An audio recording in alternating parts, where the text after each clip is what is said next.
Gender equality is a big topic going around social media and the news cycle in general, and it has not been forgotten in the world of sports. Recently, golf glamour girl Paige Spiranac took to social media to defend women who use their likeness and their name to make money, and it has not set well with everyone in the sports world. In today's video, we're going to take a deep dive into the over-sexualization debate in the world of sport and how it has affected icons like Tom Brady, Cristiano Ronaldo, and Rory McIlroy. Stick around because you won't want to miss a second of this video. Paige Spiranac sparks a huge debate. For those of you who are unaware, Spiranac is a former pro golfer that has since made quite a name for herself on social media. Since her days on the links, Spiranac has gathered a huge social media following and has begun to rake in cash hand over fist. Spiranac's social media still revolve around sports and major sporting events. However, it is not exactly classified as a sporting social media profile. Spiranac has been heavily accused of over-sexualizing herself in order to make money and gain followers. And if you have seen her profile, I'm sure you can see the areas in which some would take that stance. However, she and many like her don't see it like that. They see it as a person using their name and likeness to make money and advertise with partners in the sporting world, which is not incorrect at all. Spiranac is currently partnered with tons of sports betting sites and sports broadcasting companies in a deal that sees her advertise their product to people who are interested in sports. It seems like a match made in heaven if you ask me, but some people in the sporting world feel as though she is taking steps backwards in the walk towards equality for women in sports. One of the examples in which people see her work as nothing but over-sexualizing and using one's body to sell products is the fact that 20-year-old gymnast Olivia Dunne has begun to do the same thing that Spiranac does with her social media profile, and many have decided that this entire fad has gone too far. Is Spiranac to blame for Dunne's new lifestyle? Olivia Dunne is a terrific gymnast who used her talent to get a full-ride scholarship to a university in which she is doing what she loves while earning a degree, which some would say is exactly what a woman her age should be doing. However, Dunne has also taken up a job as a social media influencer in which she advertises for sports media. Because of her connection to college sports, she has racked up a huge fan base and rakes in an astonishing $2 million per year from her social media presence, reportedly. This has begun to cause outrage amongst people in the sports world, as many claim that Dunne, like Spiranac before her, is using her body and her sexuality in order to push a product. Even Stanford's women's basketball head coach Tara Vanderveer called out Dunne and her profile by saying that it upholds sexism. Well, of course, Spiranac, being the one who blazed this trail, took to social media to clap back at Vanderveer as she tweeted, "I'm so sick of women belittling accomplishments of other women because it's done differently than they would." At Livy Dunne is getting hate for making $2 million a year. She's built a successful business at 20, all while being a student athlete. That's bad.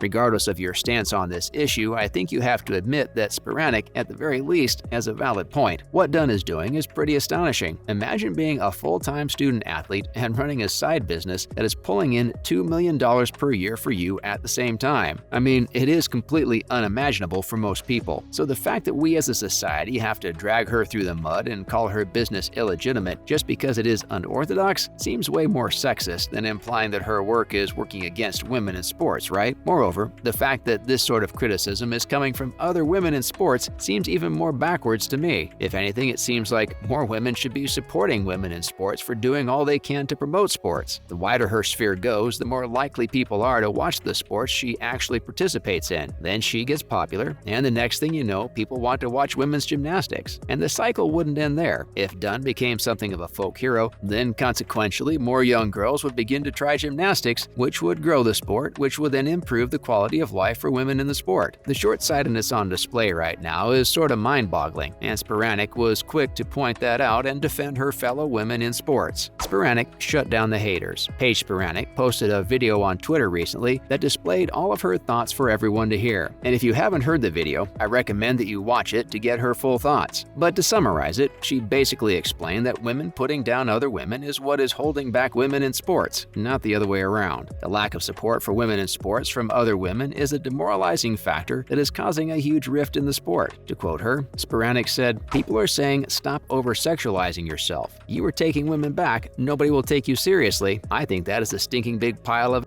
And she backed up her point of view by listing the top 4 highest-paid athletes in women's sports: Venus and Serena Williams, Simone Biles, and Naomi Osaka. What is crazy is not only are these the highest-paid female athletes of all time, but these are easily the 4 most famous. And if they are not 1 through 4, I can guarantee you that none of them drop out of the top 10 in terms of most recognized female athletes. But all 4 of these athletes have something else in common, and it is the fact that they have all done exactly what Dunn and Spiranac do on a daily basis. That's right, all 4 of these women have posed for a photo shoot with Sports Illustrated for their yearly swimsuit edition, and yet none of them have received any criticism or hate for over-sexualizing themselves. But think about it. Since the creation of the Sports Illustrated magazine, the most popular sporting magazine of all time, they have had an issue in which the most famous female athletes put on as little clothing as they can and pose as sexy as they can. And yet that is totally fine and good for female athletes, and what Dunn and Spiranac are doing is not. The only difference is that Spiranac and Dunn are personally profiting off of it rather than a magazine company. The double standard is actually quite destructive and sexist, and is far and away more harmful for women in sports than the work that Dunn and Spiranac are doing. Spiranac silences the critics. In her Twitter video, Spiranac took a huge shot at the naysayers who claim that women who are using their names and their social media presence to reveal that their backward thinking is the real issue are the ones holding back women in sports, not these athletes. She ended the video by asking if these people would ever expect a man to do the same thing. Of course, she claimed that most of these people would never expect male athletes to use their bodies and their influence to sell a product, and then she proceeded to show multiple shots of famous male athletes in scantily clad outfits. The athletes that were in the video made by Spiranac include Rory McIlroy, LeBron James, Cristiano Ronaldo, Tom Brady, David Beckham, Michael Phelps, and Michael Jordan. All these prolific male athletes and many more have actually been doing exactly the same thing that Dunn and Spiranac are doing, except they're being praised and glorified, while Dunn and Spiranac are being crucified for it. The gruesome truth is that people are not seeing women and men in sports in the same light, and they will view women in a sexist light in a way that men will never have to endure. If LeBron James posted a picture in his swimsuit promoting a betting website, he would get over 5 million likes, and he would rake in some serious cash. But if Sue Bird of the WNBA did the same thing, she would be accused of sexualizing herself. It is a vicious cycle that has to be stopped by all of us. Our view on women in sports needs to change, and we need to put all athletes on the same pedestal, regardless of their gender. That's all we have for you guys today on the channel. Thank you all so much for tuning in. What do you think? Are Spiranac and Dunn sexualizing themselves, or do we as a society need to change our views? Tell us what you think in the comments section down below. Don't forget to like the video and subscribe to the channel, and we'll see you all in the next video.